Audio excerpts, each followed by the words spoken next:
আল্লাহ সুবহানাহু তাআলা কুরআন ও হাদিসের মাধ্যমে আমাদের জন্য অনেক উপদেশ দিয়েছেন, যা মানবজীবনের জন্য অত্যন্ত গুরুত্বপূর্ণ।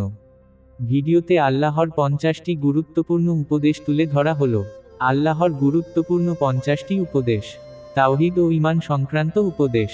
শুধুমাত্র আল্লাহর ইবাদত করো, সূরা বাকারা 163। আল্লাহর সাথে কাউকে শরিক করো না, সূরা লুকমান 13। আল্লাহর ওপর পূর্ণ নির্ভর করো, সূরা ইব্রাহিম 11। আল্লাহকে ভয় করো ও তাকওয়া অবলম্বন করো, সূরা হাশর 18। আল্লাহর সন্তুষ্টির জন্য কাজ করো, সূরা তাওবা 109। আল্লাহ সবকিছু দেখতে পান ও জানেন, সূরা মুজাদালা 7। আল্লাহর রহমতের আশা রাখো, সূরা জুমার 53। শয়তানের ধোকায় পড়ো না, সূরা ফাতির 6। আল্লাহর আদেশ মেনে চলো ও নিষেধ থেকে বেঁচে থাকো, সূরা নাহল 90। ঈমান ও নেক আমল ছাড়া প্রকৃত সফলতা নেই, সূরা আছর 1-3। নামাজ, রোজা ও ইবাদত সংক্রান্ত উপদেশ। নিয়মিত নামাজ কায়েম করো, সূরা বাকারা 43। নামাজে বিনয় ও একাগ্রতা রাখো, সূরা মুমিনুন 2। ফরজ রোজা যথাযথভাবে পালন করো, সূরা বাকারা 183। জাকাত প্রদান করো, সূরা তাওবা 60। হজ ও ওমরাহ পালন করো, যাদের সামর্থ্য আছে, সূরা আল ইমরান 97। আল্লাহর স্মরণে ব্যস্ত থাকো, সূরা আহজাব 41-42। সবর ও ধৈর্য ধরো, আল্লাহ ধৈর্যশীলদের সঙ্গে আছেন, সূরা বাকারা 153। তাওবা করো, আল্লাহ ক্ষমাশীল, সূরা নূর 31। সদকা দান করো, এটি গুনাহ মোচনের মাধ্যম, সূরা বাকারা 267। কঠিন সময়েও ইবাদত ও ধৈর্য অবলম্বন করো, সূরা আল আনফাল 46। নৈতিকতা ও চরিত্র গঠনের উপদেশ। সত্য কথা বলো ও মিথ্যা পরিহার করো, সূরা আহজাব 70। অন্যায় ও দুর্নীতিতে সহায়তা করো না, সূরা মায়দা 2। অহংকার করো না, আল্লাহ অহংকারীদের অপছন্দ করেন, সূরা লুকমান 18।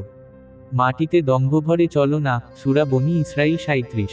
ধৈর্য ও ক্ষমাশীলতা অবলম্বন করো, সূরা আশ-শূরা 43। গোপনে ও প্রকাশ্যে দান করো, সূরা বাকারা 271। পরনিন্দা ও চগলখড়ি করো না, সূরা হুজুরাত 12। অন্যদের প্রতি দয়া ও সহানুভূতি দেখাও, সূরা ফাতহ 29। অবৈধভাবে কারো সম্পদ গ্রাস করো না, সূরা নিসা 29।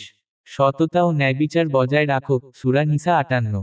পারিবারিক ও সামাজিক জীবনের উপদেশ। পিতা মাতার প্রতি সদয় হও, সূরা লুকমান 14। স্ত্রীদের প্রতি উত্তম আচরণ করো, সূরা নিসা 19। স্বামী স্ত্রীর মধ্যে ভালোবাসা ও দয়া স্থাপন করো, সূরা রুম 21। আত্মীয়তার সম্পর্ক রক্ষা করো, সূরা নিসা 36। পড়শির প্রতি সদয় হও, সূরা নিসা 36। এতিমদের প্রতি দয়া ও সহানুভূতি দেখাও, সূরা দোহা 9। গরিবদের সাহায্য করো ও তাদের অবহেলা করো না, সূরা মাউন 1-3। যারা অন্যায় করে তাদের সাহায্য করো না, সূরা হুদ 113। শপথ ভঙ্গ করো না, সূরা নাহল 91। দাঙ্গা ফ্যাসাদ ও বিশৃঙ্খলা সৃষ্টি করো না, সূরা বাকারা 205। মৃত্যুর পরবর্তী জীবন ও আখিরাতের উপদেশ। দুনিয়ার মোহে ভুলে যেও না, সূরা কাহফ 7। আখিরাতের সফলতার জন্য প্রস্তুত হও, সূরা হাশর 18। মৃত্যুর জন্য প্রস্তুত থাকো, এটি অনিবার্য, সূরা আল ইমরান 185। কবরের জীবনকে স্মরণ করো, সূরা তাকাসুর 1-2। কেয়ামত তো আসবেই, তাই সচেতন থাকো, সূরা হাজ্জ 7। আল্লাহর কাছে জবাবদিহিতার ভয় রাখো, সূরা হাশর 19। পার্থিব সুখের মোহে পড়ে আল্লাহকে ভুলে যেও না, সূরা মুনাফিকুন 9। জান্নাত ও জাহান্নামের বাস্তবতা সম্পর্কে চিন্তা করো, সূরা আল ইনসান 12-14। সৎ কাজের আদেশ দাও এবং অসৎ কাজ থেকে বিরত রাখো, সূরা আল ইমরান 110। আল্লাহর রহমত লাভের জন্য